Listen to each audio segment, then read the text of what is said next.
to sort of bring it back to the business aspect of it, the other idea I wanted to explore with you is the sort of positives and negatives of capitalism, if you will, because we're all products of capitalism. We're here because of it, and our life is, in a lot of ways, so better for it.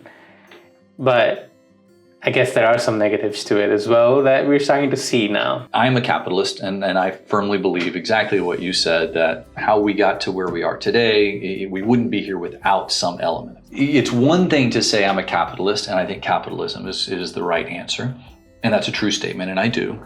But it's another thing to say, but I'm not comfortable with the capitalism that we're living in today. Right. And I don't see a future which is going to be as positive. Correct. Based off of this. When I look at where we are right now and the trajectory of where we're going right now. Hi, Professor Eliot. How's it going? Good to see you, Prateek. Good to see you as well. Before we get started, if you could let the people know who you are and what you do. Sure. I'm a professor here at UCO in the College of Business. I teach business ethics in both the undergrad and in the MBA program. I teach leadership in the undergrad, and I teach building teams in the MBA program. I also lead the college's study tour to London every year. So that's kind of my present state. Before that, though, I spent a career in the corporate world. I'm an attorney by training, practiced law for 7-8 years, then transitioned into human resource leadership with Integris Health, the largest healthcare provider here in the state. And did that. I was with Integris almost 20 years before I made the transition over to UCO. Teaching's my passion. I love what I do. And I'm really enjoying my time here at UCO in particular. That's awesome. What do you feel like helped you build that skill set to be able to be here as a teacher today? Yeah. So teaching, again, has always been my passion. So in every aspect of my life, I've taught. In undergrad, I had a professor in macroeconomics I was an economics major, who was pregnant. So the last couple of weeks she was gone, and she asked me to fill in and do that. So, I mean, that was just a little piece. But then I was a teaching assistant while I was in law school. I've taught adjunct at different roles. I've taught actively in my church. So any aspect of my life, teaching is something that I just love to do. And my wife will tell you that was always going to be my next step. It was always when, where, and how. So not a matter of if. Not a matter of if, but when, where, and how. And so that's just something that I really enjoy. Now, I will say all my life experiences that I've had up till this point have prepared me for this moment and that transition and to do what I do today, having had time as an attorney practicing law, having had time in the corporate world, both within human resources, but also then as an executive and seeing all sides of the corporate function. And within healthcare in particular, because there's a whole ethical side in healthcare as well. So I think almost what I teach today is what I lived for 20 plus years. And so I just love it. So you're teaching from experience, and that sort of fuels your teaching career currently, in a sense. You mentioned the ethics side of the healthcare industry and working in the corporate world. What are some things that people generally wouldn't be privy to about that world? Yeah, healthcare is a really, really difficult field to be in. And most people just see it as a black box and are frustrated by it. And I appreciate that. And my family and I use healthcare and can feel that at times as well. From an ethical perspective, it runs the gamut. Healthcare is a business. And so everything that you would typically see from a business perspective around business ethics is found in healthcare. So marketing, how do you market? Financing, all the different components around those pieces. It's a large business. And so everything from a corporate perspective you see as well. But then you also get all the other ethical sides from a healthcare ethics. When I was an attorney at Integris, I spent time, I'll never forget, with a family whose loved one was actively dying. And there was a huge tension about what to do. And some wanting to pull the plug and say the time is now and the time is right and let's stop the services because of what we're doing to this poor loved one. And the others wanting to spend every minute and every dollar and every second and to do every procedure to extend that life for one more second. And to sit and to try to mediate that level of conversation, that's hugely difficult. And that is really an ethical conversation But where you're dealing with are people at their most stressed and facing some realities that nobody really wants to face. And so, those are things that people don't often see, and hopefully only need to face a few times in their life. Yeah. So is that like an attorney's job in that situation is to mediate the conversation? Because I'd never known that an attorney sits in. Yeah, and it's not always the case, right? So this was, the odd thing is I was an employment attorney. And so I represented the corporation as it related with respect to its employees. But all our healthcare attorneys were off on at a conference for the healthcare attorneys, and I was on call. And it is rare that the attorneys do get involved in that to mediate. Typically, it's when we reach that heightened state where you have families on diametrically opposite sides of the conversation, and there's a significant amount of tension. And I'm a trained mediator. And so the role you come in is to try and, de-escalate the situation and try to find a direction that both parties can agree to. And so I think what had happened is it had become a distraction for the care providers, and it had crossed beyond what anyone else could mediate. And so I got called into that situation. So it's rare, but it does happen. Gotcha. By distraction, do you mean that it was a point where the hospital thought it was better not to continue treatment? I'm trying to make sure I understand. No, distraction in the sense that the nurses need to be taking care of the patients, not trying to manage disagreements between families. And so the time that they were spending in this took them away from the time they should be at the patient's bedside. Actually caring for the patient and instead of sitting here and trying to mediate between the families. Okay, that's what I meant. I thought I should clarify. I'm glad you did. You mentioned the difference between an employee attorney in that situation versus a healthcare attorney. What is the difference there?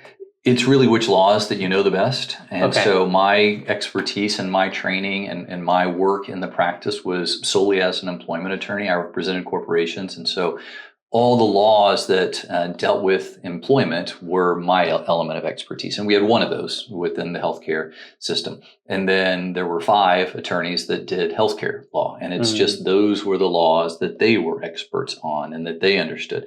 Now, I had to develop a working understanding of all that because everything that I do is within the context, or I did was within the context of healthcare. So you had to understand it.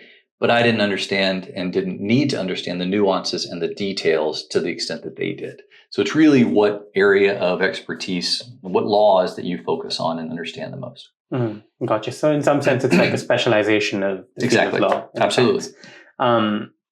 What are some nuances? You mentioned the nuances that come with the different tags, if you will.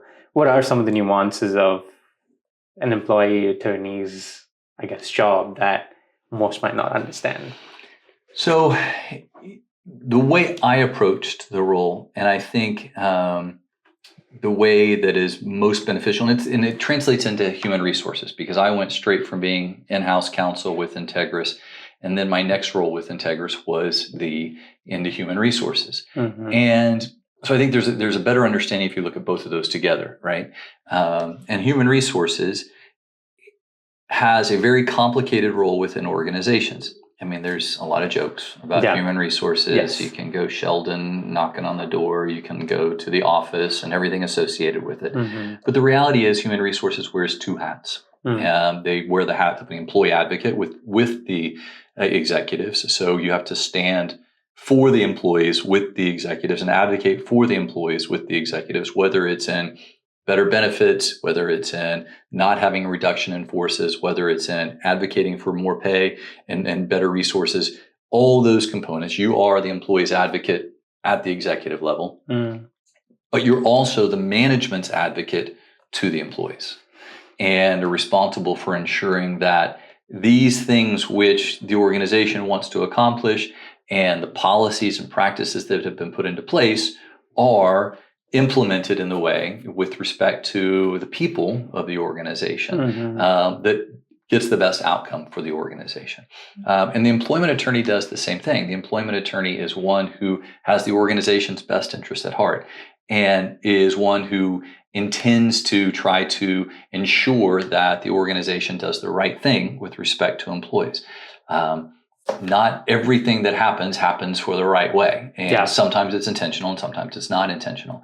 And my role was to ensure that the organization and the employee are best taken care of, and that the outcome is the outcome which is best. And sometimes that was me saying, we screwed up and we should have done this, or we didn't do this in the right amount of time, or we didn't pay the way that we should have paid. Let's fix it and advocate for ensuring that the employee was taken care of and the employee got exactly what they were due and what was right. And sometimes it was me saying the employee was alleging something against the organization. It was me saying, based off of my review of his situation, saying, no, that's not what happened. That's not, this is, I know that's how you're perceiving it, but here's the reality that's related unto it. Nobody likes it when they get demoted. Nobody likes it when maybe they get fired. And so those are moments of tension, which we have to look at and make sure things are right. So my role as an employment attorney was ensuring the organization did what was right, but also defending the organization when there were allegations against it, which I didn't think were, and the facts didn't support. And then my transition into HR was exactly the same. It was ensuring that someone was advocating for the employees at the executive level, but also ensuring that whatever was decided here was implemented in the way that was in the employee's best interest too. As you're saying that in my head, I'm sort of seeing this, for the lack of a better word, like a dance between being able to manage both sides well. Because I think especially like from the employee side, it can be quite easy to assume that someone in your position is probably taking the side of the organization at all times. I guess, talk to me about the subtleties associated with that. And maybe, I guess, from a more mindset perspective of how you might approach it. Yeah. So a couple of stories, right? Yes. So one, it's somewhat of a joke, but it is a funny story, but there's an element of truth to it, right? As most of those are. In my role when I was the employment attorney, my only client was Integris Human Resources. So I would get calls and those things. And there were times for me, it starts to weigh on you. Right? Every day, the challenges and the difficulties and how would you handle this situation? And we have an employee doing this, and we have an employee doing this. And I started my week off with a lot of patience and a lot of, let's give them another chance. By Friday, it was fire them. Just get rid of them. and that is an extreme exaggeration, but it is somewhat of an analogy of what the day looks like. But I tell you that to tell you that I started recognizing there were some people that would call me almost every Monday from the human resource department, the ones that I knew that I determined were the most employee advocate, because they had gotten a sense that if I call him Monday, he's going to say, give him another chance. And I had some people who only called me on Friday, because I got the sense that they were more the corporate advocate and the management advocate. And it was because they had a desired outcome. They saw I had a lens through which they were looking at it, right? So, and again, that is not, there's not an element of exact truth to that. Sure. But there is an element of, you could start to see who I worked with as to who had the leanings that saw it through one lens, who had the leanings that saw it through the other lens. And the reality is, in human resources, you have to see it through both. And you have to try to have those bifocals where you're recognizing what's best in this situation. And there are times that you do end up being an employee advocate, and there are times that you do end up being a management and corporate advocate. And you just have to develop, you use the word, and I think it's the right word, you have to develop that nuance where you start to recognize, okay, I do as much as I can in this situation, and then I do as much as I can in this situation.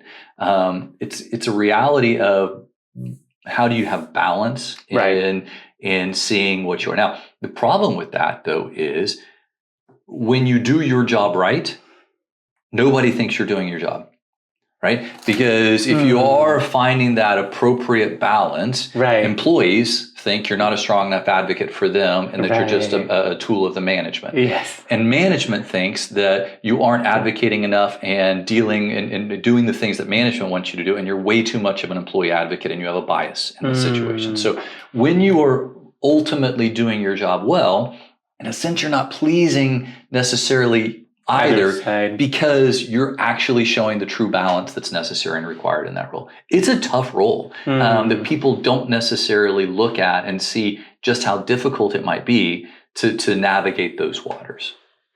Fascinating. you mentioned the bifocal aspect of it, and I was thinking of like having to zoom in and zoom out so much a lot of the time to be able to, I guess, understand everybody and where they're potentially coming from or what their motivations are, kind of like you mentioned. Did you have those situations, and I'll try not to use a curse word here, but where you would cast them on those things that they would do, where, again, you mentioned there's not an element of truth, but an element of the patterns of when you would catch someone doing that for those reasons, like if a corporate person calling you on a Friday. Like, how did those conversations go? I'm really intrigued. Well, like, I'm not sure if you're coming from the right place. Well, and in a sense, they both were coming from the right place in that they both were wearing part of the hats that they were wearing. Right. So there was a rightness into it. It just wasn't a balanced rightness. And that's the difficult thing. It's like when we get to talking about ethics, so often people think ethics is choosing right from wrong. And sometimes that's true. But sometimes ethics is choosing which of these two is less wrong or which of these two is more right from a choice perspective. And those become much more difficult when you have those. And I guess that's the way I would cast this conversation, in that both of those people were approaching it from a right, whether it was a goodness and a rightness of being an employee advocate, or whether it was a goodness or a rightness of being a corporate and a management advocate. Those are both right. They just weren't balanced. And so for me, in my role as the HR attorney, and then later as my role in HR leadership, was to provide that balance, right? Not necessarily in a devil's advocate kind of way, but in a way to try and ask questions and to probe and to try to get some additional insight and to try to then provide some element of balance to say to that, to just bring them closer to the center in their perspective and what they were trying to do in that moment. Since you mentioned that you're a mediator, or you're a trained mediator as well, I'm intrigued by you mentioning the devil's advocate aspect versus asking them the right questions to probe and bring them to the center. I guess it's easier to use the devil's advocate argument to bring someone to the center, because in some sense, both things are bringing them to the center. Right. Would you say it's more depends on, and this doesn't have to be specific to the healthcare context, but in general, in everyday life, if you will, is that more of a situational thing where you plug and play? How do you see that? Yeah, in everyday life, I mean, you have to just treat people where they are, right? And so you talk about asking the right questions, and I think that's really, really, really important. And I didn't recognize that as much until we were bringing in an executive coach into the organization as a positive, to work with executives and to help them kind of take that next step into what they were doing. And as a way of exploring whether that was good or not, or whether we liked this coach or not, I got a coaching piece. So I was one of the pilot people to go through it all. And every conversation I had with them, I get so frustrated because all they did was ask me questions. And it would just annoy me to no end, because I'm thinking this coach is supposed to tell me what I need to do to curb my excesses or whatever it might be. They're supposed to help me to get from point A to point B. And it was along that arc of that time that I spent with them that I started to recognize, no, it's my journey and my path. Their role is to help me find my own journey and my own path, and they do that by asking questions. Now, I used to really get frustrated because I'd bring to the table something that maybe didn't go right, a meeting that didn't go right. And the first question they'd always ask is, can you imagine a world where that would have gone differently? And the answer to that question always is, of course, yes, right? So frustrated there. And then they would ask, okay, what would that look like? What would you have done differently? How might people have responded? How would you have set up the meeting differently? How would you have done an agenda differently? How would you have, and it's through those questions and those explorations that when I have that next meeting, I have thought through it and gotten there myself. Now, every team's different, every individual's different. So their questions, their role has to be from a question, because they can't give advice to me because I'm different and my team's different. And I have to figure out that they just have to know what questions to ask, right? So that's a big part of leadership. It's a big part of how do you make that step forward. I'll never forget my very first job as an attorney. I'm a baby attorney. I have absolutely the best mentor Absolutely fabulous, an amazing man.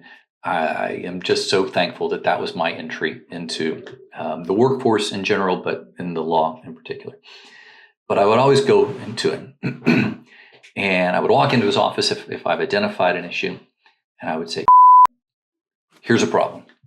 And he'd look at me and he'd say, okay, what do you want to do about it? And I'd think to myself, I'm a baby attorney. I just started. I have no clue what we should do about it.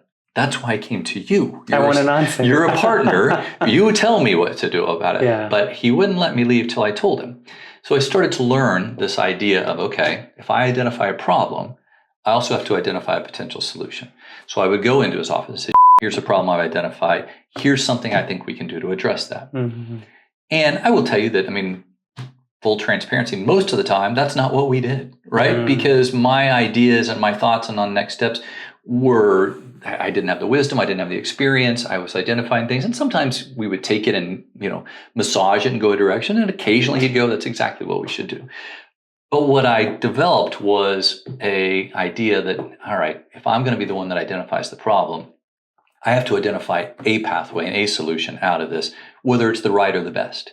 And it frustrated me at first, but then it built that mental exercise of, you don't want to be the one that just identifies the problems. Mm. Otherwise, people don't like seeing you walking to their room or their office, right? You want to be the one who, yes, helps identify and troubleshoots the problems, but then has some element of solution to provide to that as well. So I started doing that when I got into my leadership role. Anytime an employee walked into my office, I'd say, great, thank you for identifying that problem. What should we do about it? Right. And at first I got that stone cold silence from them, just like I gave back stone cold silence. Right. But then they started recognizing, all right, I need to be a part of the solution, not just a part of the problem. Right. And as you were saying that, and you mentioned leadership too, it sort of reminded me of how leadership applies in, I guess, in the sporting context, because I was thinking of like some sports players like cricketers and so on. There's one famous Indian captain, his name is Dhoni, or Mahendra Singh Dhoni. But anyway, he's been looked at as like one of the best captains India's ever had, and like how he's a great man manager and so on. And if I had to assume, a lot of it has a role to play in helping you get to that place of figuring out what the solution is together, instead of, I guess, just doing it for you.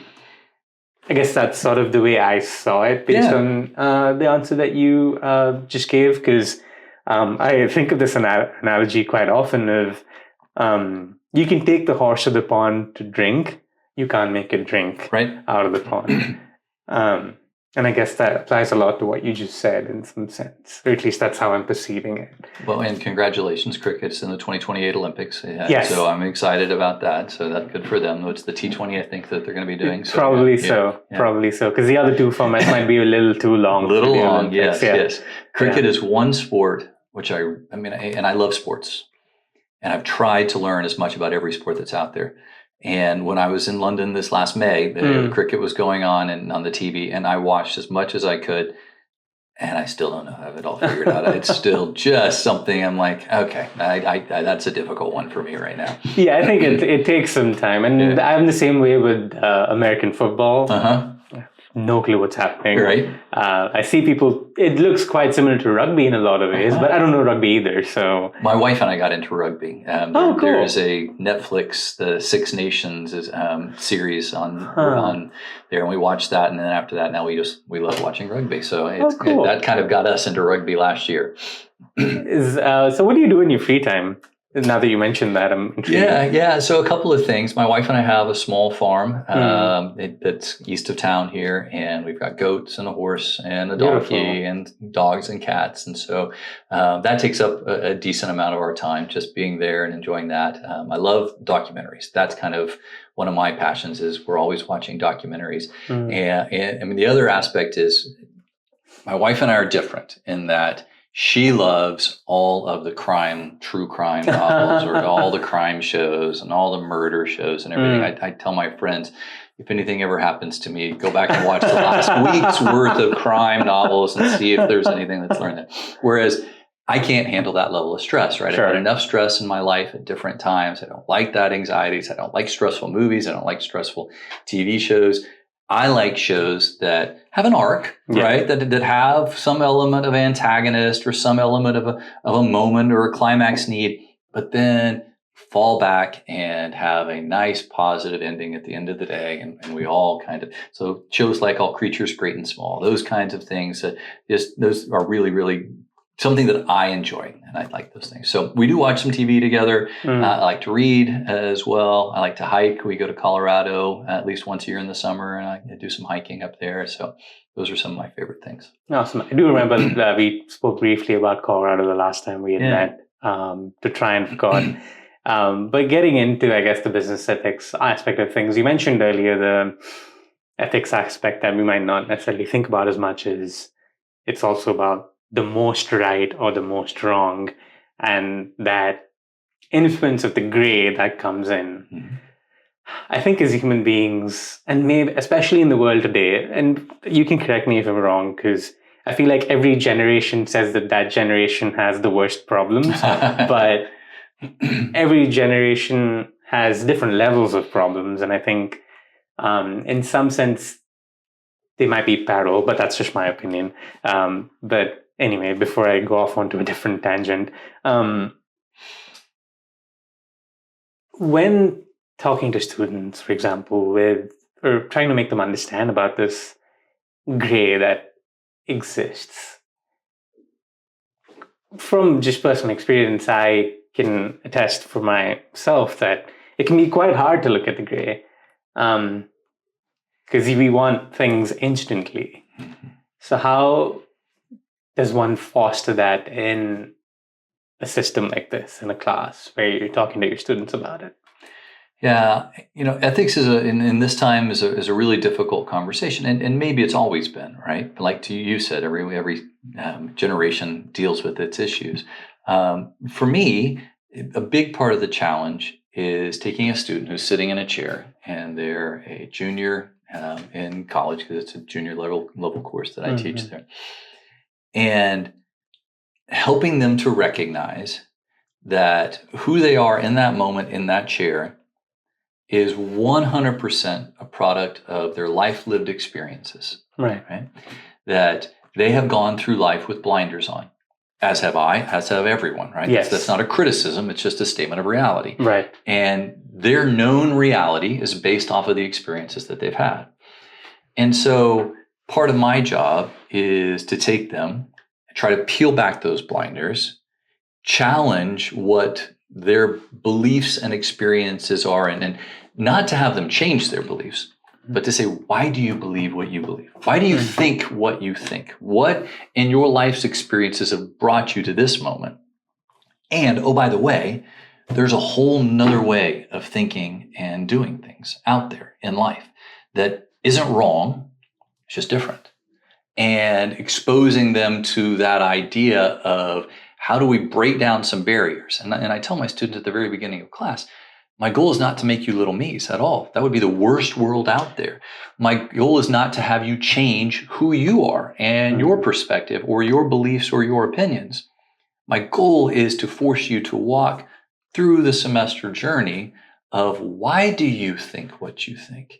Now, the outcome may be that you have nuanced some of your thinking, and maybe you've changed some of your thinking, or it may be that you've reinforced it and you feel more strongly after having walked through this journey and gotten to that place.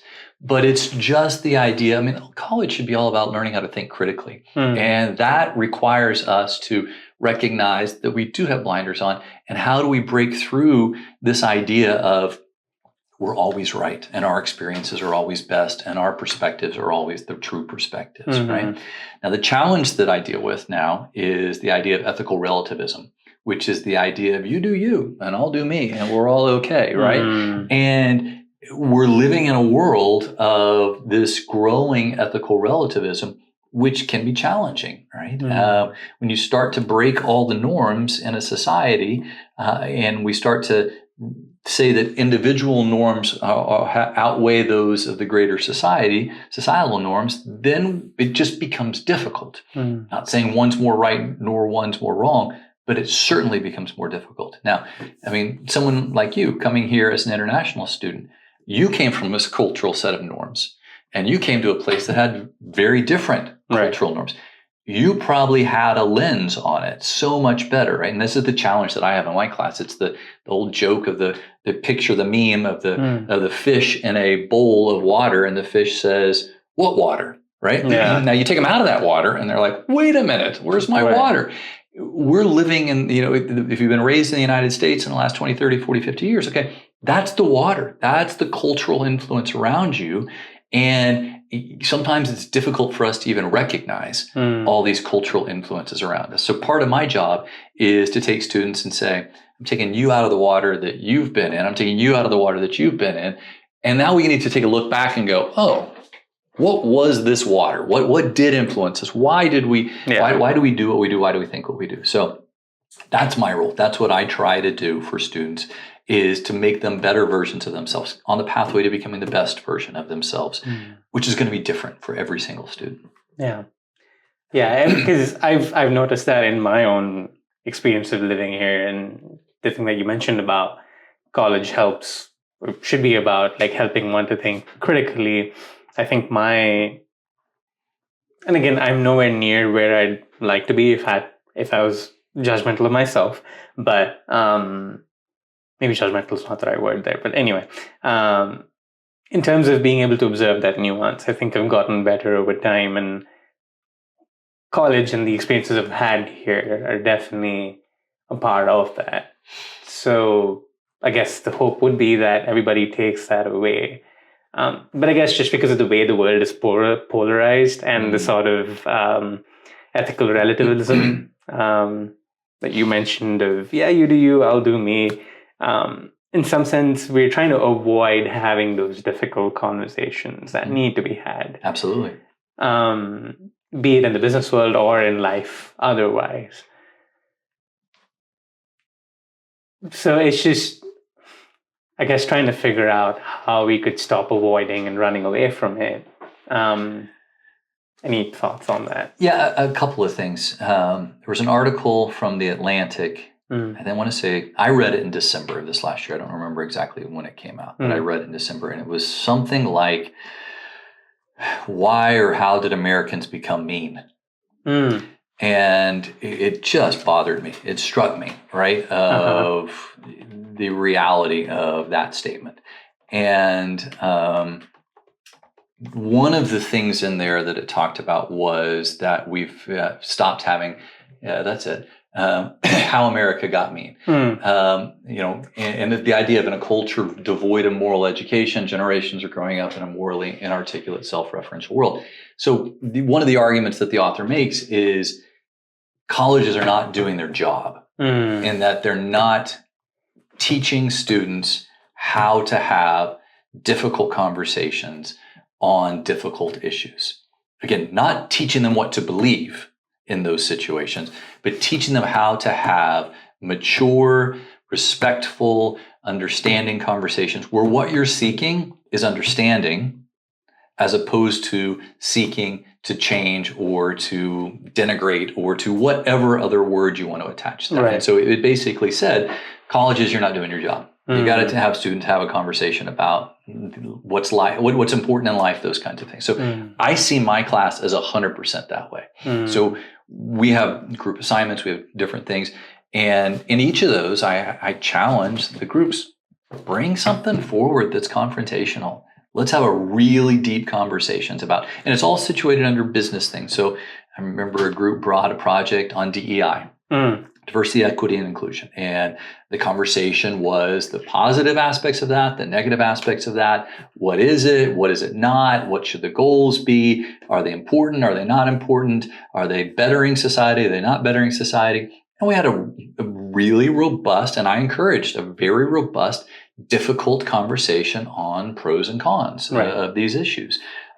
Because nothing out there is necessarily pure. It's all related to how it's being implemented and what its purpose is and the intentions and what you're trying to do. But it's also not a soundbite, right? We live in a world of sound bites. I'll say 4 or 5 words And that's all you're going to know about that topic. And we don't understand the nuances of issues at all anymore as an American, right? Yeah. So that's kind of where we are. So we had that conversation. There was a conversation that was brought forward as to whether students should, and the example was Chick-fil-A. And it was, all right, so they support, or their foundation or their founder has supported organizations which were viewed as anti to LGBTQ plus individuals. And should you eat at Chick-fil-A or should you not eat at Chick-fil-A because of what you believed about that issue?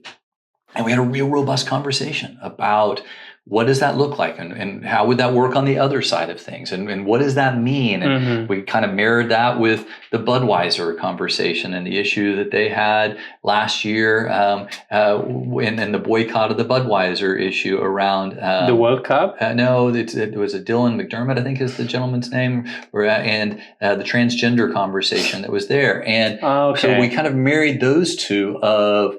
If one group is boycotting one side because of one belief and the other group becomes boycotting the other side and the other belief, well, let's have really robust conversations. Let's understand exactly what we're talking about, right? Let's not go to the soundbite of everything you need to know. That's the issue, because people don't know, right? They don't understand what was being done. They don't understand how they got there. They don't understand that Budweiser was partnering with a lot of influencers. That was one of them. But and they also don't understand that it was a founder in Chick-fil-A donating to a certain organization. So you get these. This is what I think is happening, and because of that, I'm mad. And now that I'm mad, I'm going to act in a certain way. Right. And the reality is, dig deep. So I mean, on the Chick-fil-A issue, I'll never forget. It was Pete Buttigieg when he was running for office in 2020. He's gay, he's married, and somebody asked him, what do you think about Chick-fil-A? Yeah. In the sense of, are you going to boycott it? Are you going to not go to it because of this? And he looked at him, and his response was, they make a really good chicken sandwich, right? and so that's the reality of, there are issues that we may or may not agree with on either side, but here's someone who has every reason to say, no, I'm not going to do that. And at the end of the day, he's like, I like their chicken sandwiches. Right. And so I'm not going to let that drive my choices in life too. And that's the moderation piece to it. What I would offer, and this is the thing that the class has to work through, is going back to Aristotle, right? And his ideas around virtues, but more importantly, his ideas around the golden mean. Aristotle talked about the idea that every virtue has an excess and a deficit. And so the best example to give is courage, right? And courage, if you want someone to be courageous, right? But it is wrong if someone is not courageous enough. They're a coward, right? That's the deficit of that virtue. Correct. But it's also wrong if someone is too courageous and they're reckless. Yeah. That those are equal vices. Yes. And the reality is to when you're trying to get to a virtue, you go to the golden mean, which is that place in the middle, which is just courage. Understanding when it is right to do something, but also understanding what would be too little or what would be too much. And I think that helping students understand to find the nuance and the mean in their thinking is also really important. That things like in examples that I use in class as it relates to business in general are things like the concept of the virtue of liberty or freedom, right? Liberty and freedom is absolutely a virtue. Yes. An absence of that, right? An absence of liberty, an absence of freedom is a world where everything is controlled and it's really, really bad and that's not good. And that's a vice. But if freedom is your only measuring stick and everything has to be free to do whatever you want, whenever you want to, that leads to anarchy and individualism, and it's just as much a vice. There is a virtue of freedom and liberty, which is a balanced mean for that, right? Equally on this side, equality and egalitarianism. There is a mean of that. That is a virtue, right? If you have none of that, well, then you got this huge wealth inequality, and that's really, really bad, and that's not good. But if you have on the opposite side of that, everyone's equal and you force everyone to be exactly the same and you don't allow merit to do anything, and what you're really shooting for is just having this, that's equally as much of a vice. So the equality and the side of it has a mean as well. Right. And I think there's in our world of thought, we have unbalanced these things such that certain individuals have unbalanced it and weighted and are living in the vice of freedom, of excess, as opposed to seeking for that balance. And some here are living in the vice of, everything should be exactly the same and those things. And so it's, recognizing in ourselves, where are we, and questioning, how close are we to the mean of what this virtue is, and how far away are we leaning on one vice or the other in those virtues? So, those are just the types of conversations where we start to have, and it's different. And we have to understand that both sides have a truth to them, but it's to what extent do you find the balance of those truths to get to that golden mean? I read an article a few years ago, and it said something like, can Aristotle's golden mean save America? And and that was kind of the nature and the root of some of this conversation, in the idea of, are we living in such a polarized state that we don't recognize that we're living in the vices of our polarization, as opposed to striving for the golden mean in there. George Washington in his farewell, is that it? I don't think that's it. It was just titled. It was something like that. Gotcha. No, but it was something like that. Yeah, it was just a little. I was just curious to see if I could find it. Yeah, it's all good. It was just like maybe 2 or 3 page article. I can't remember where it was from. But you go back and you look at George Washington, our first president, in his farewell address. I challenge all Americans, go back and read Washington's farewell address, right? And in the farewell address, he talked about. And this is when he was leaving the presidency. So he was retiring from the presidency after 8 years. And he warned America about what he called factions. And it was the rising idea of these factions within the organization, within the country. Yeah. And really they were parties. They were ultimately what became the parties. Yes. And he basically said, those are a threat to us as a nation, because people will stop recognizing what's important and doing what's right for America, and would be more indebted to and reliant upon what was important in their tribe. Yeah. Right? That their tribe would dictate their votes, would dictate their perspectives, as opposed to ultimately seeing what's right and right for America, which may mean crossing over, may mean recognizing what's good in the other side, may mean that they have a good idea, they have a bad idea, all those different things. But it was this, he had a fear that where we are today is kind of what he foresaw and warned the country about. Right. So I think we have to take a step back and look at that now as well, because that influences business. Back to what I talked about, all the different issues that businesses have to reflect on and have to deal with. What happens in the political sphere influences the business sphere, and they're all ethical conversations and ethical choices. And so that's that transition piece. Right. Because I think the one thought that I often have in conversations like this is, who draws the line? And because it's the people we vote in to lead the country who draw the line at the end of the day when it comes to some of these things. If I was to extrapolate this conversation a little further into other experiences in life, I feel like we choose to draw the line where we want to draw the line. But then I think the one thing that, and please, I'd love your opinion on this as well. I feel like sometimes that line can shift as time goes on, because our opinions change as human beings.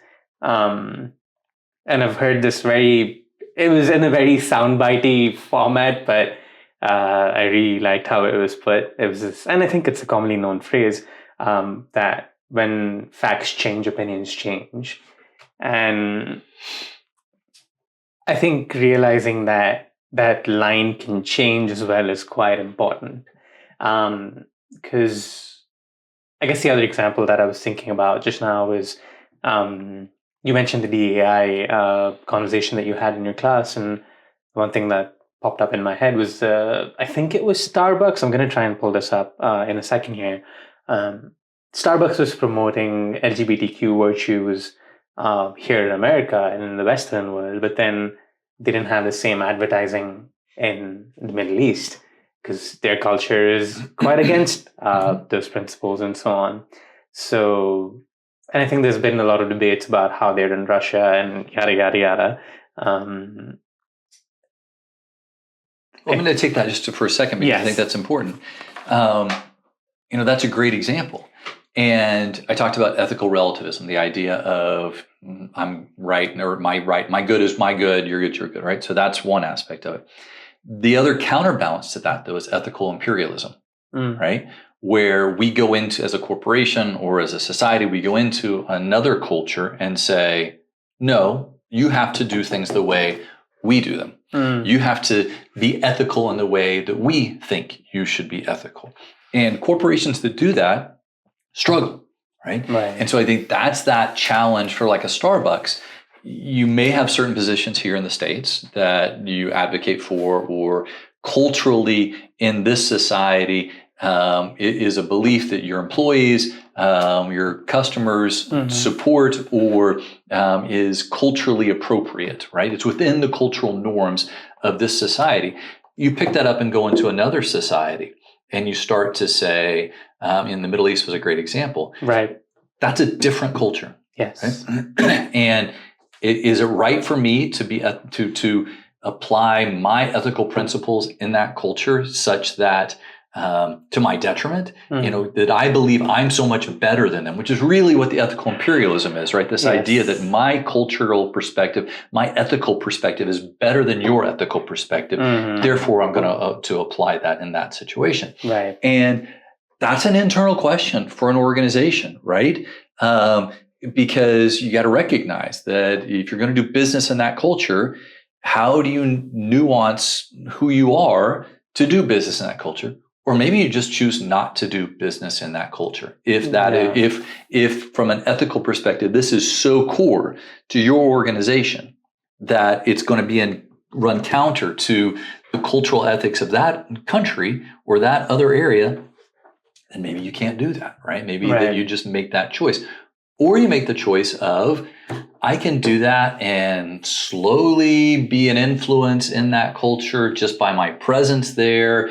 Things start to moderate, things start to change, you start to become more accepted. And you play the slow game, right? Or like I have told my kids, and I'll tell every class that I have, every generation's goal should be to change the course of history 1 degree. Right? The idea of we need a revolution, we need to change drastically, and that's never going to be successful, right? And if you start a revolution, you can't control it and you don't know what the outcome's going to be. You may get much worse than it was when you started, right? So, but if you change the course of history 1 degree, if your generation changes it like this, 20, 30, 40, 50 years from now, it's a massive change from where we were. And so that's kind of the argument that I would make from like a Starbucks going into the Middle East.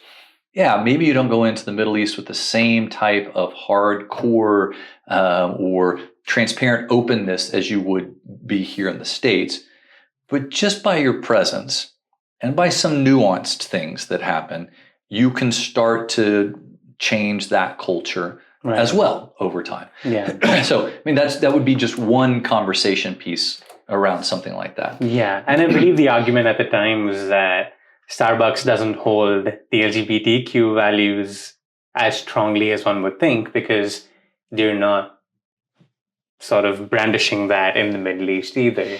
I guess was one of the arguments that I remember hearing at that point. And that's a fine argument to have, and it's definitely something to consider. But I think if I wanted to argue the other side of that, I would say that having an organization which does support LGBTQ, and I think unarguably they do here in the States, having their presence in another culture is going to change that culture. Let's also reflect in my lifetime, right? LGBTQ is the awareness and acceptance and affirmation of where we are today Correct. is drastically different Right. than where it was 30, 40, 50 years ago. Absolutely. Right? Yeah. I mean, in my lifetime, it was illegal. Right? I mean, there's massive amount of change, and being in the closet. You've seen that change from being illegal to now legal. This is an area where I have seen in my lifetime massive change, night and day change. So the extent to try to say, I'm living in the United States today, where it is an open, safe, affirming society. If you lived here 30 years ago, you wouldn't have said that, right? It wouldn't have been that far off from perspectives in other parts of the world, right? And so to now say, well, they need to be the same as we are here. No. They need to be what we were 30 years ago that can start to help lead that change there. Because there's not going to be a revolution in those cultures. And by revolution, I don't mean military, I mean cultural revolution. Right. It took the United States 30, 40 years to get to this place. We have to provide that element of time and space for other cultures to make those changes. Doesn't mean we shouldn't advocate for it. Yes. But it means that our advocacy is different, right? So that would be my pushback to that, argument. Yeah, absolutely. You're making that argument in a world that is here now, but that's not who we were 20, 30, 40 years. The same argument I make with my students. We talk about, we do like a Bangladeshi garment factory, and we talk about the ability to, how do we argue about minors in the workplace, and how do we argue about safety in the workplace? And I mean, it's real easy right now to say, no minors, got to pay this much. Everything's got to be safe, and we got to have laws and support and workers' comp and all that stuff. Yeah. Like, great, that's all good. We didn't have any of that 120 years ago. Right. 120 years ago, the United States, there was nothing around that. There were no laws about minors in the workplace. There was no minimum wage law. There was no OSHA. There was no workers' comp.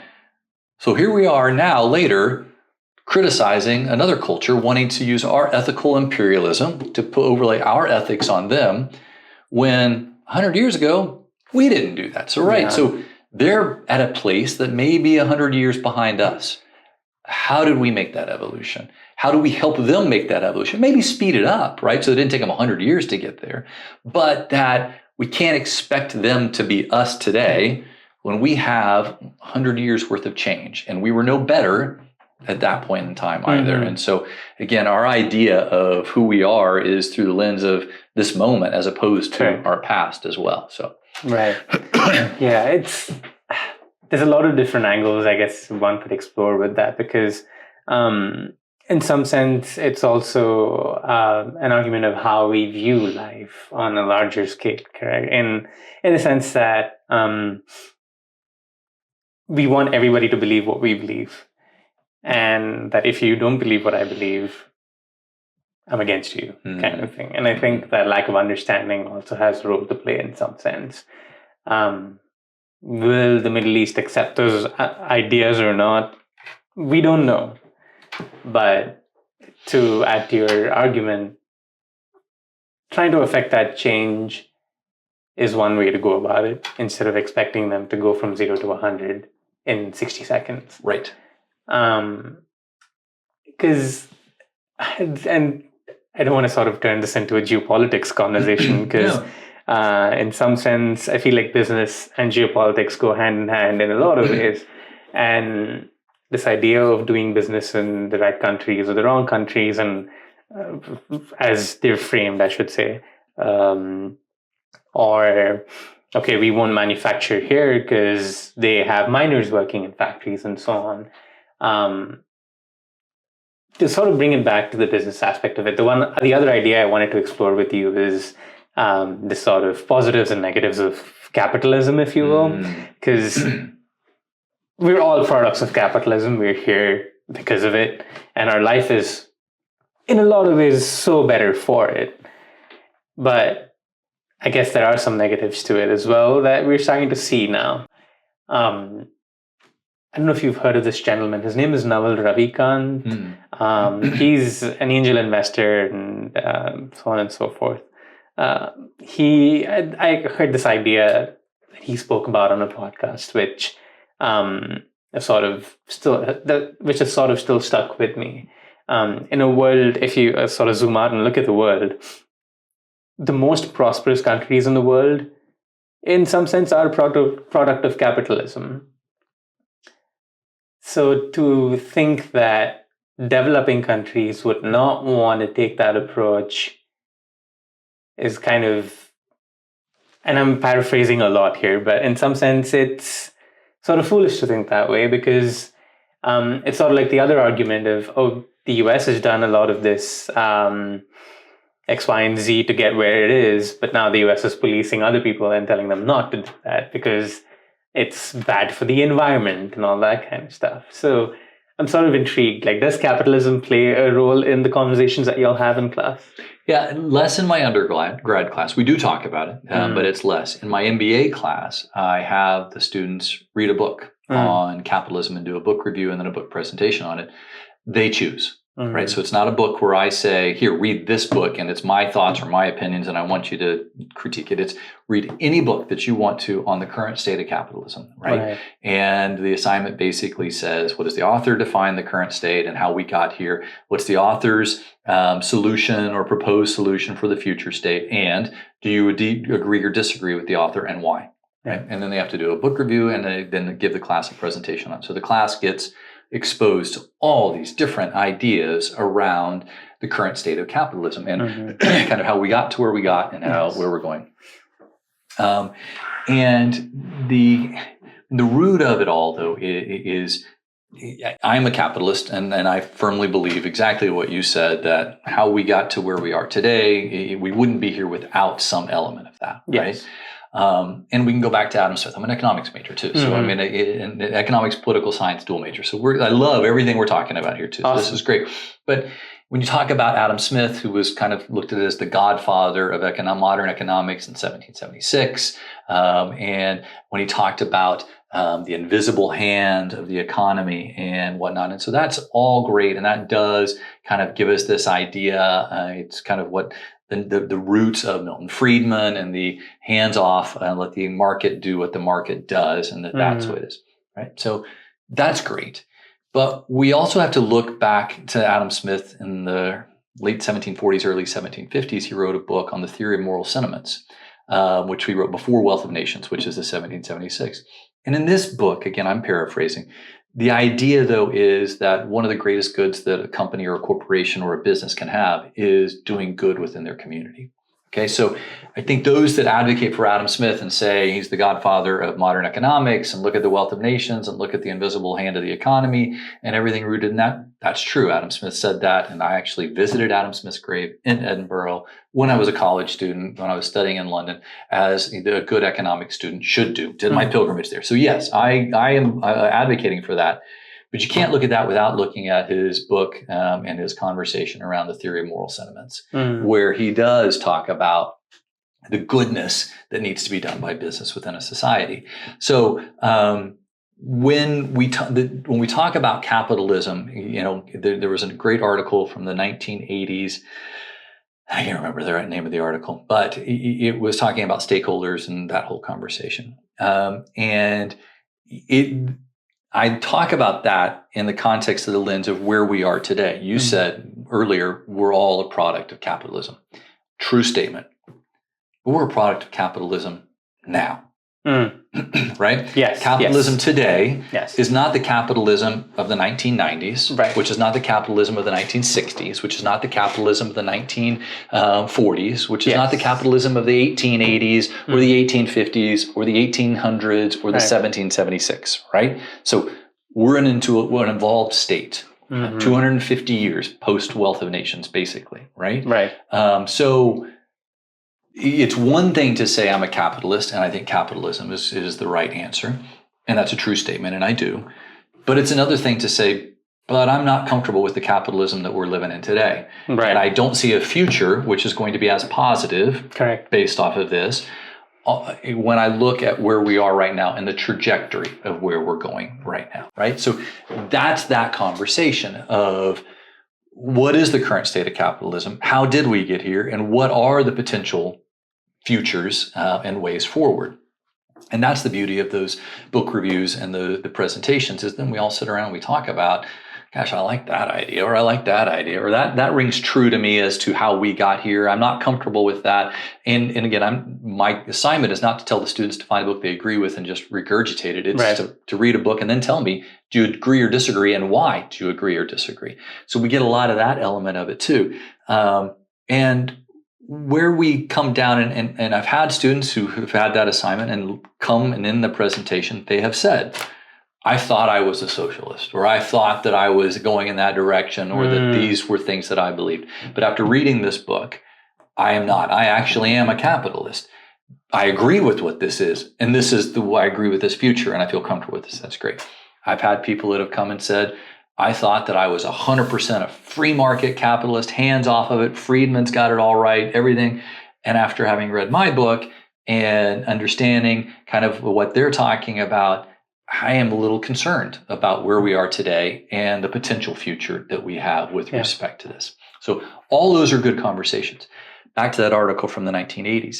The author talks about, and I think this is what we all in America need to recognize, in America in particular, the right to do business is granted by society.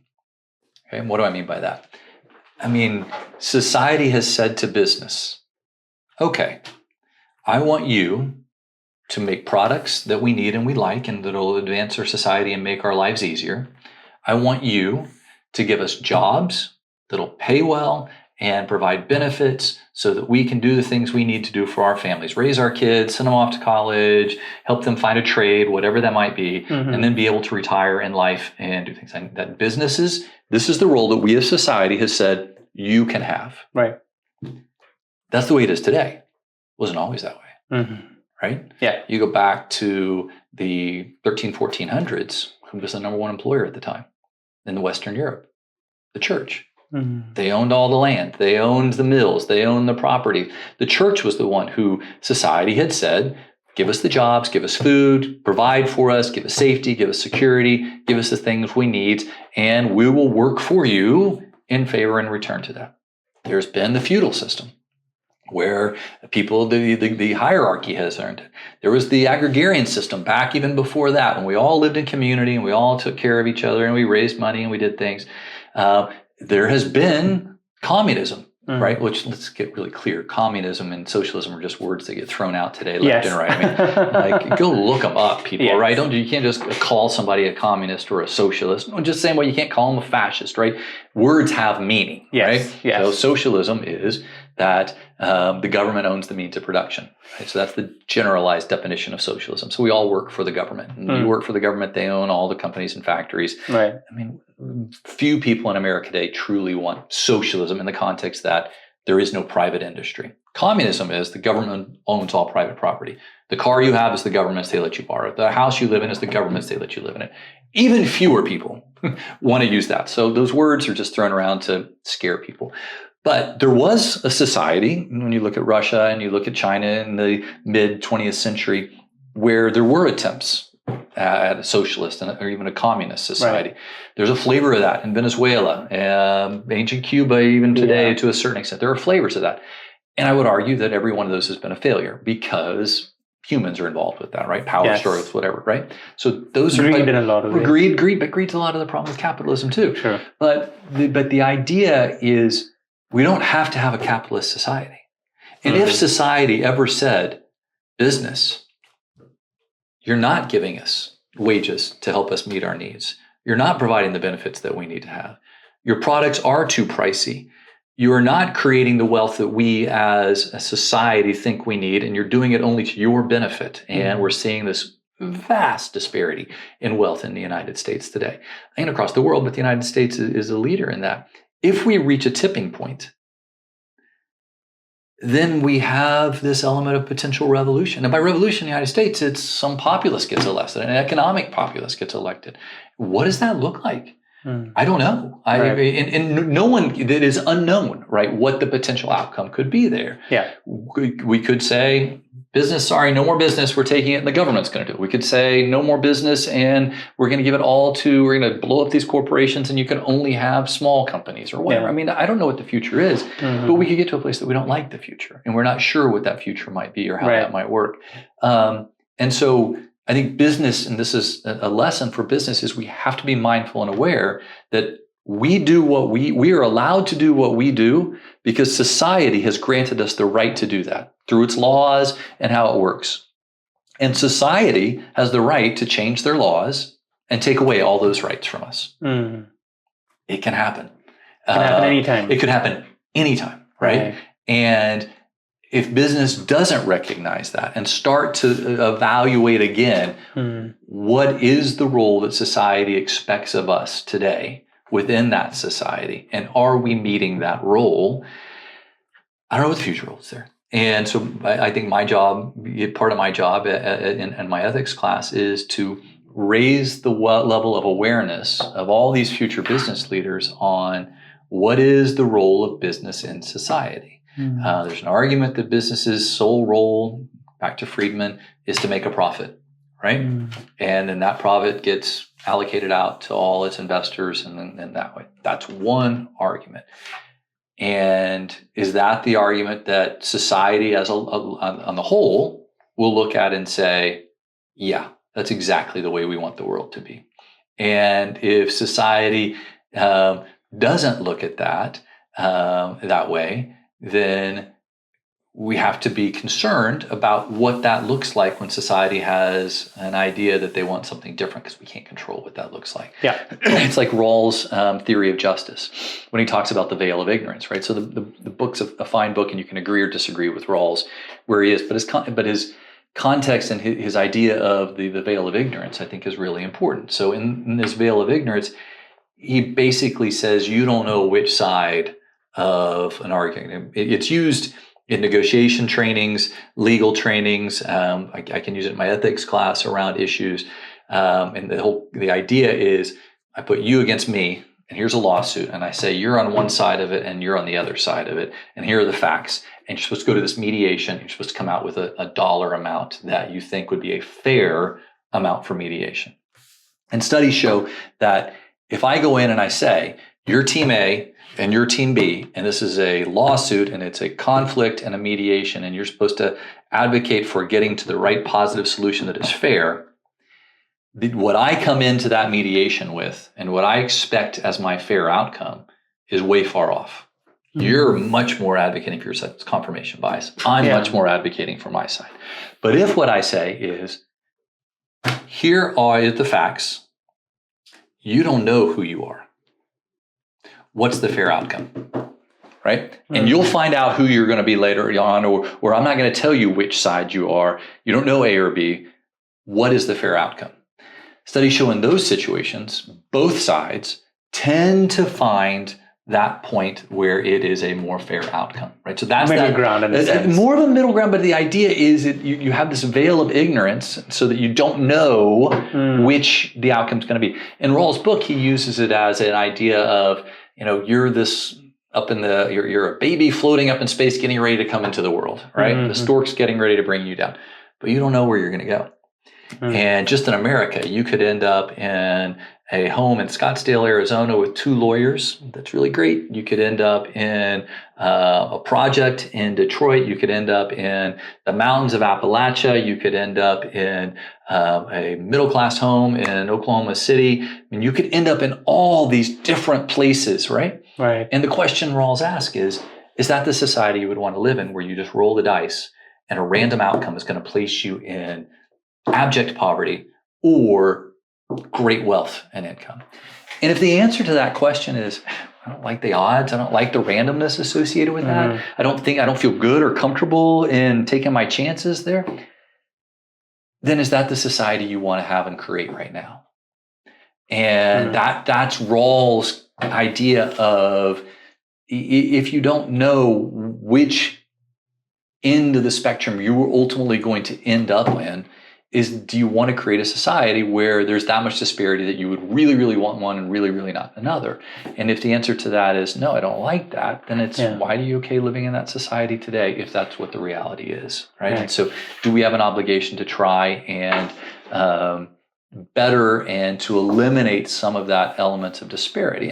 And whether that is, oh my gosh, we have way too much wealth, we need to bring down the wealth, Or whether that is fine, you keep the wealth, that's great, but we need to pull up the poverty, right? So it doesn't necessarily mean you have to come to the middle, but does it mean that you in some ways eliminate at least some element of the disparity between the two, right? So one way to eliminate disparity is pull one down, this one stays the same. Another one is to pull them both to one direction. The other one is this one stays the same and pull the one up, right? I don't know that there's a great solution. I'm not the one that has all the solutions, but do we at least have that conversation? Yeah. Because I was going to, in the sense of, I was just thinking of this, in the sense of like getting somewhere, it's having those conversations, right? Like be it in a boardroom meeting or in a business sense or on a one-on-one conversation between a family or whatever. Right. It's like the matter of having those conversations that could get you closer to the middle ground in some sense. And I know you sort of said like that veil of ignorance also plays a role there. I'm curious, just based on the two studies that you mentioned there in terms of the confirmation bias aspect of it versus the veil of ignorance, how much amount of information was like, or what were the specifics of the information that was kept away from them? Well, a couple of things I would talk about, a couple of things just to nuance around that. One would be, again, my role is not to try to get people to the middle. Correct. Right. Okay. Right. So that's not, I don't have a desired outcome that everybody agrees this is where we need to be. But it's the idea that we consider our thinking, we consider the world we're in, we consider the world that we want to have in the future, we consider why that's a future that we want to have. And if you ultimately come out with the idea that, no, the only reason we have business is to make profit and everything, that's great. I mean, that is a belief. There's a lot of argument around that. Friedman's written a book and some articles, and I have my students read these. So we read the articles, right, that Friedman wrote, and that's a part of it. And so that's a fine outcome. But then we need to still have that argument of, all right, well, what happens if society doesn't like that? How do we need to be aware, right, that even though we believe that, there are others that don't. And if a lot of people get there that don't, what does that mean for this? How do we get there, right? So now back to the idea of confirmation bias. One of the classes I do is we talk about heuristics and biases, right? Not in the context of, oh my gosh, you're biased because of A, B, C, D, but we talk about the true heuristics and bias, like the idea of confirmation bias, right? Like the idea of sunk cost bias, like the idea of... Could you please explain what the sunk cost bias is? Well, that is where... we've invested in this technology, therefore we're going to stay with it no matter what, right? Even though it's not doing what we wanted it to do, because we've invested $1 million in it, we're going to stay with it forever, right? Just because you're going down a path. You started a master's program, you get a semester into your master's program, and you're like, God, I really hate this. I mean, I don't think this is what I want to do with my life, but done a semester, I'm going to finish it out, right? That's this idea of we're more biased to continue down the route we've gone because we've invested into it, as opposed to in that moment pulling the plug and just saying, no, even though I have this investment, I need to kind of undo it, right? But there's 8-10 of these generic biases that we talk about. None of this in the term, bias today is in America is oftentimes associated with race or something of that nature. Yes. That's not at all what this is. These are true psychological heuristic biases. Framing bias. Framing bias is the idea of can you present something in a way that gets to a desired outcome? How you frame it gets the outcome back from someone. The example I always give in class when they're buying meat and it says 70% lean versus 30% fat. Which of these would you rather read on the thing, right? They're the exact same thing, but we always talk about, it's 70% lean, right? That's framing bias, that our brains are attracted to something that we found good, right? Confirmation bias is the idea that our brains subconsciously see the world through a way that makes us feel comfortable and affirming in the choices which our conscious brain has already decided that we want to be. And so the greatest example that I give in class all the time is, let's say you want to buy a new car, you want to get a Honda Accord, you've decided, you know what, I want to get a Honda Accord. So you make that decision consciously, your conscious brain makes that decision. The next day, you're driving around. what do you see everywhere you go? Honda Accord. There's a Honda Accord there. There's a Honda Accord there. There's a Honda Accord there, right? Is there any more Honda Accords that day than there were the day before? No, exactly the same. But what happens is your subconscious brain pulls to the forefront of your awareness, technically to the forefront of your awareness, the things that validate and confirm the choice that your conscious brain has already made, pushes into the background, does not raise a level of awareness, those things which run counter and contrary to what your conscious brain has already decided that it has a desired outcome, what it thinks would be good, so that it continues to reinforce those things so that you feel good about the choices that you make, right? Because your brain wants you happy, wants you to feel positive, that you know what you're doing, wants you to feel that you're making the right choices. So it sees the world through a lens which validates what you've already decided you want to do, right? So that's a really, very just scratching the surface idea. But we all have that. And so part of, and the other piece of that is your subconscious brain is stronger than your conscious brain, right? Which is frightening, absolutely frightening. And I use the example, and I'm trying to remember, I can't think of it off the top of my head, what it's called, but it's the example where it's a checkered board and it has a cylinder on it. The cylinder shades the checkered board, and you show which of these colors is darker, right? And it shows two of the grids on that. And you look at one, you're like, oh, that one's obviously darker, right? And then when it removes the rest of the board, and it just shows those two checkers, they're actually the same color. But it's because of the way the cylinder is and the shading is that your brain goes, da-da-da-da-da-da, that's darker, right? And so when I'm looking at it on a screen, it is undeniable. This one is darker. Sorry, this one is not dark. That is just, it's undeniable. But I know that they're the same color. I know that. That is a fact. They are the same color. But because my brain subconsciously says, no, every time they're shading, that gets darker. And then you hit a button and they're the same color, right? And I had it on the screen, you hit this button. I so much felt like they were screwing with me that somebody had programmed it to change the colors. So I had it in a book and I cut it out of the book, and then I cut out those squares and you put them separately and they're the same color, right? And so it is purely my subconscious brain overriding my conscious brain in that moment, that I cannot force it to see it in the way it is. And that should frighten everybody. It frightens me. It just makes me go, wow, I consciously cannot control my subconscious thought. And that's an element of confirmation bias there, right? Once we get to the place that we think something is the way it should be, our subconscious brain goes into overdrive and says, okay, that's the way it's going to be then. And it starts to see the world through a lens that validates that belief or that understanding or that desire. And it pushes away anything that runs contrary to that, right? And it finds reasons that that's not valid, or that's not as important, or that's not something that's relevant to what you are, or that's similar in its ideas. And I think, we all are at risk of having that happen to us.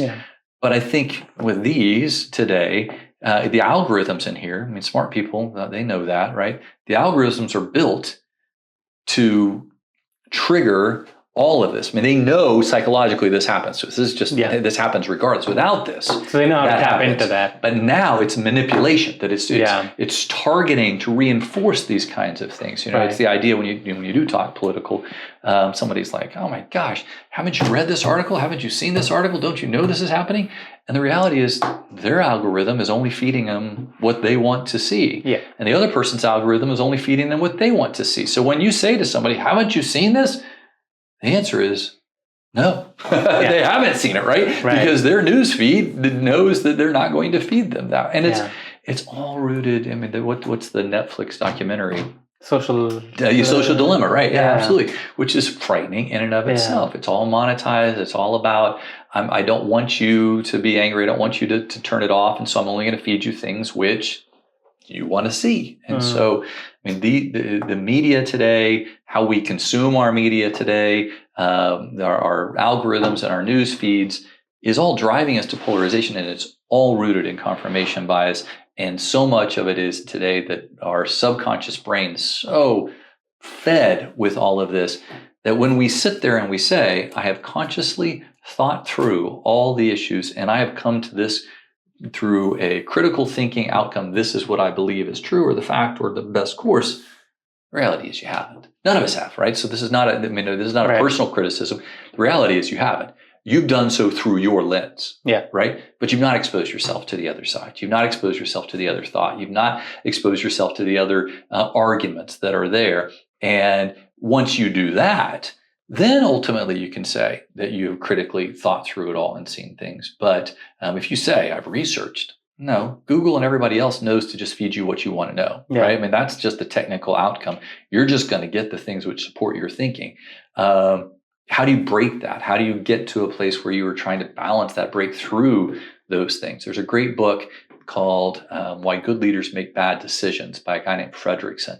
And it's all about the psychological, the brain science and the brain theory around leaders making decisions. And a lot of it is rooted in confirmation bias and in our subconscious thinking, leading us to bad decisions and bad outcomes because we're so narrowly considering things and we're allowing our confirmation bias to lead us into this outcome or this thought or this belief that we ultimately end up making a bad decision as a leader for ourselves or for an organization, right? Whether it's in getting into a market, creating a new product, mergers, acquisitions, all those different questions because our subconscious brain's taking us there. And the outcome of the book is you got to have people around you that are willing to tell you you're wrong.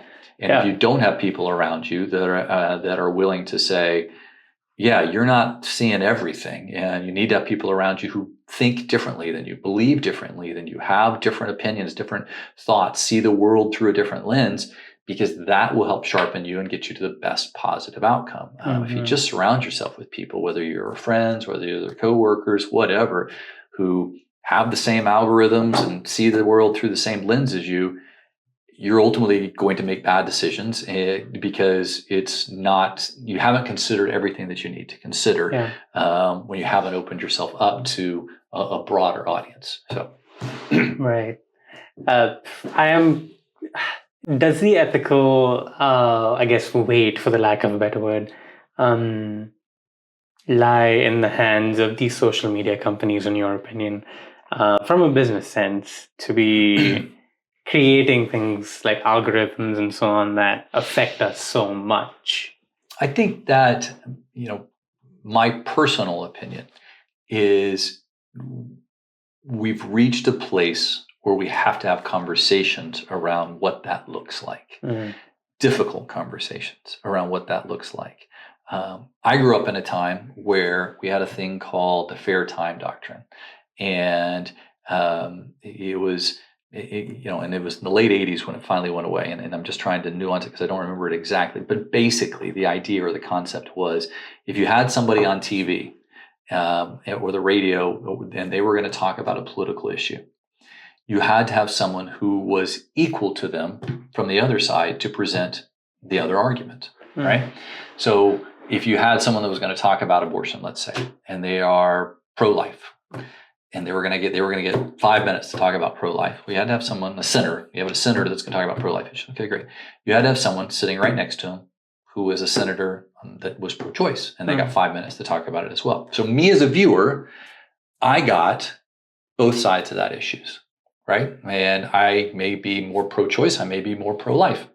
I went into it more pro-choice or more pro-life, but I was forced in that moment to see both sides of that issues, have a better understanding of the argument of the other side, which may allow me to better communicate why I think it's wrong or why I may be able to help you understand my side better. And it may get us to a place where we go, okay, right? I'm still probably going to be pro-choice, pro-life out of that 5 minutes. It's not going to change it. But it forces me to be a little more to at least face the other side of it. Yeah. Also, those two that were sitting on there were sitting face to face. So they didn't necessarily throw all the vitriol that we have right there. There wasn't as much name calling. There wasn't because the other side's sitting right next to him, right? Who was equal in that conversation. Yeah. So it didn't create the society where I can just call people names or say what I want to say. Yeah. Okay? So that went away in the late 80s. And that led to things like now we can have a Fox News or an MSNBC or whatever, right, where they can be sound pieces for one side or the other, and we don't have this. And you can live in your silo, which just reinforces your confirmation bias. Yeah. Right. And that plays out here. It plays out on TV. And I think that we have to have a conversation as a nation about what that looks like and how do we curb some of those excesses. And our challenge there is going to be money, which is always a challenge. It's going to be liberty and freedom of speech, which is a challenge. All those things that we have to be mindful of and be understanding. But there was a movie this year called Civil War, right? That should frighten America into understanding of if we continue down this path, what is our outcome going to be? And so what's the greater risk? And where do we as a society need to recognize that this moment may be a little different than other moments? And the manipulation that's happening to us subconsciously is that a challenge, right? And again, manipulation, I'm not saying this in an evil term, like evil side is better or worse. It's an understanding that we're not at a place where we have a full understanding of what the reality or the truth of the other side is because we're not exposed to it. Yeah. And would exposing that, I mean, it's something like if you had Rachel Maddow and Tucker Carlson on the screen at the exact same time and you gave each of them 5 minutes, okay, that's fine. That's great. They can say what they want to say. They can say what they want to say. But you and I are forced to see both, right? As opposed to just continual confirmation bias of whatever we originally brought to the table, because we lose the insight and we other the other, and that can be difficult. Yeah, I think there's many different questions I have in terms of what you just said, because it's sort of like there's different factions of, okay, then whose responsibility is it? Is it the businesses? Is it the governments? How do business and government gel together and so on? But I guess I'm kind of not quite sure how to navigate that, only because I think in this world of social media, we are the product, right? Because they're essentially monetizing our data for whatever they're seeking. Money for their investors, X, Y, and Z. And again, this is more of a personal opinion question, I suppose. How much of it is us as individuals being able to make those separations from such things? So you said, is it the business or is it the government, right? And so I'll talk just a second about that. One of the first days I ever had in law school, I'll never forget the professor sitting there and saying, for every law that's out there, ask yourself, who did what such that society had to say, well, now we got to have a law against that, right? At some point in time, there was no law. And partially that's because the cultural and ethical norm within that society prevented people from doing certain things. Yeah. And then the cultural and ethical norms of society, somebody said, I'm going to try to bend that a little bit. And that's when society said, well, we never thought anybody would ever do that. Now we got to have a law against it, right? So, I mean, take this situation. This is just the hypothetical, right? So we used to have a law which said, or I think it was a regulation, which said, yeah, no, you're going to have equal time. You can't have somebody that just does this, in the sense that we think it's better for the viewer to get a balanced perspective on things. And we open it up and we don't really think anybody's going to get to the place where they're going to manipulate people's thinking. So we just like less regulation. Okay, so we're going to take away this regulation. And now we get to the place where potentially, arguably, society's being manipulated, whether it is by algorithms, whether it is by siloing with respect to how we intake our media and our news or whatever, right? And so now is it a time to take a step back and go, golly, I never thought anybody would psychologically want to manipulate people into a desired outcome or whip them up into anger or fear or whatever the emotion might be. Therefore, now we got to rethink as society what we think is best going forward. And my argument is those who think we should have less regulation and less laws total fair perspective and position. That's great. Should be the ones that advocate for the highest ethical standard in business, right? Because if we always meet high ethical standards in business, and we as business hold ourselves accountable to those highest ethical standards, there's not going to be law or regulation. Right. It's Law not or a problem anymore. Exactly. Law or regulation comes when we don't do this, right? And so if business didn't dump pollution into a river, we wouldn't have a law or regulation which says don't dump pollution into a river. Right. You wouldn't need that. If business just said, that's wrong, we're not going to do that. That's bad for fish, bad for the environment, bad for people, whatever. Choose whatever example you want to do. But every law and every regulation is a reflection of somebody doing something that we go, yeah, you shouldn't do that. So whether it be, the social media or your news feeds or TV stations, radio, whatever, are we getting close to a point where we say, nobody thought that you'd get to that place, but here we are. So we need to figure out how do we curb those excesses to a place that we go forward. I don't know what that looks like. I don't know how that would fit. And I don't know that ultimately the Supreme Court would say you can do that with respect to free speech. Now, the court has said free speech is not something that you can always do, right? It's not this, you can say whatever you say when you want to say it. Yeah. Examples of that are you can't scream fire in a theater, right? You can't defame someone. You can't lie. You can't accuse someone of something that they didn't do. And so there's defamation, libel, those kinds of things that they've already broken out as, okay, that's wrong. You can't do this. All right. Might the court say it's wrong to psychologically try to feed someone's confirmation bias such that it creates a society that is so polarized that it is to the detriment of society as a whole? Maybe. Maybe we'll get to that place and they say that law that's passed there that says you got to have equal time and those things, maybe we go back to that and we get there, right? I don't know what the solution is. You asked the question about capitalism and the excesses that I think that we're leading towards today and how I'm a capitalist and I feel strongly about that, but yet I'm not comfortable with where we are today. I'm an advocate for democracy. I'm an advocate for free speech. I'm an advocate for those things. I don't necessarily feel comfortable with where we are today and the direction we're going, and I'm a little fearful of the trajectory, right? Same with fearful of the trajectory of capitalism.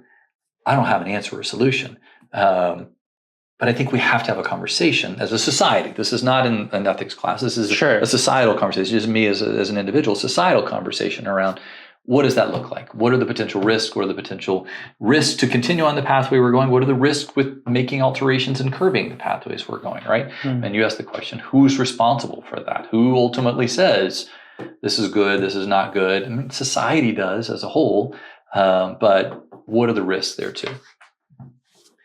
Fascinating. I think in some sense, it's sort of hard to know who's responsible in a sense until it plays out.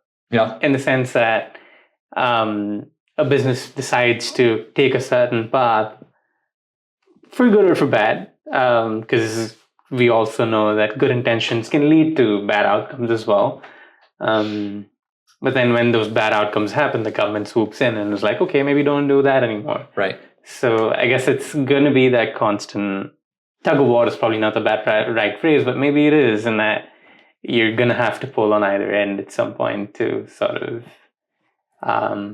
would this be a good place to mention the golden mean? I was thinking 100%. Okay. That is exactly what was getting ready to come out of my mouth is, have we gone from a place with the fair time where you can't have this, so there may have been a vice in limiting the freedom of speech as it related to political conversation and political speech, to a place of an excess, where we are so consumed in our silos that is creating a world where we no longer even have any balance, and we've othered the other, like I said. Yeah. And so does that have gone to the other vice? And do we find some golden mean in the middle and what that looks like? I don't know. I've had conversations with people. I was in a group a few years back that was a friend of mine from law school called us together, and we got on Zoom, and it was me in Oklahoma, he was in Tennessee, there was somebody from California, somebody from Virginia, a couple people from Florida, and we all got on a regular basis, and there was a couple people that were on the far right, a couple people on the far left, a couple of us in the middle that just got on, and the whole point was we bring up issues and how do we have better conversations, right? How do we have a conversation around these issues? How do we better talk about the difficult things that are happening in society today? Because we weren't seeing that modeled very well. And it was really cool. And I enjoyed it. And it was good for me in that my perspective changed when we talked as a group, and I understood better, and I started to think through and better understood, maybe not that I agreed more with you, but maybe I understood better how to tell you what I was thinking. Because I now understand where you are. Oh, that's where you're concerned with. Well, what about this? What if we went this direction? Or what if we thought about it this way? And so just having that conversation is so critically important. And I'll tell you that the Oklahoma City Bombing Memorial takes very seriously its role in society. And they have a program called Better Conversations, where they're trying to teach people how we talk and have these robust, difficult conversations. And their motivator for this is they are an example of what happens when extreme thought turns into action. Right? There was a conspiracy theory that led to some siloed thinking around a perspective that led to an action which was horrific. And it was because people went down a rabbit hole that led them to that element of action. And part of what the memorial thinks is we have to understand how we have better conversations, right? And we don't other the other, right? Or we could, some of this extreme thought can lead to extreme action. And that's what we want to avoid. We want to avoid the extreme action. We want to bring everything back to better conversations. So I think that's important, is that we just find platforms where we can start to have those better conversations. And the final thing I'll say on that, and this is something that I'm bringing into my ethics class this semester for the first time, is working with the Oklahoma City Bombing Memorial around the concept of the Oklahoma Standard. So the Oklahoma Standard is a concept which came out of the memorial, came out of the bombing, right? 1995. And it was this idea of when they said, hey, we need batteries, there would be a line of cars with batteries. We need blood. There was more blood that could possibly be given. You talk to, and you see examples, people talk about, they brought in people from across the country to come in and help, firefighters to help come in, or people that worked in to help get people out of there, and the construction and whatnot, and the destruction. And they talked about the Oklahoma dollar. And they would wave a dollar and they'd say, this is the dollar that was in my pocket when I came here. And now 2 weeks later, I'm leaving with this exact same dollar. Someone paid for every one of my meals. They washed my clothes. They took care of me. They did every need that I needed was met, right? And that's the Oklahoma dollar. What came out of that is a conversation or a phrase called the Oklahoma Standard, which was, when the bombing took place, you saw people running towards the bombing. What can we do to help? What can we do to do this? And the Oklahoma Standard, as defined by the memorial, is 3 words: kindness, honor, and service, right? So I guess I'll bring us all the way back to conclusion. When we began, I talked about ethical relativism.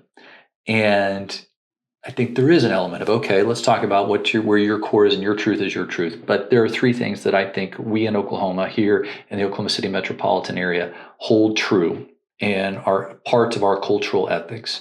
And that's the Oklahoma Standard. And it's kindness, service, and honor. That we're kind to each other.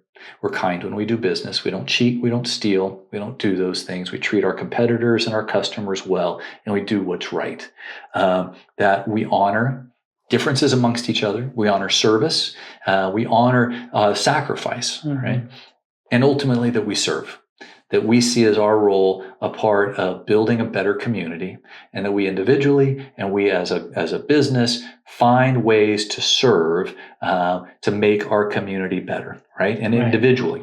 And if we can exhibit these core elements of an ethical culture of kindness, service, and honor, we'll have a better society, right? And that's who we were. That's what society said, who we were.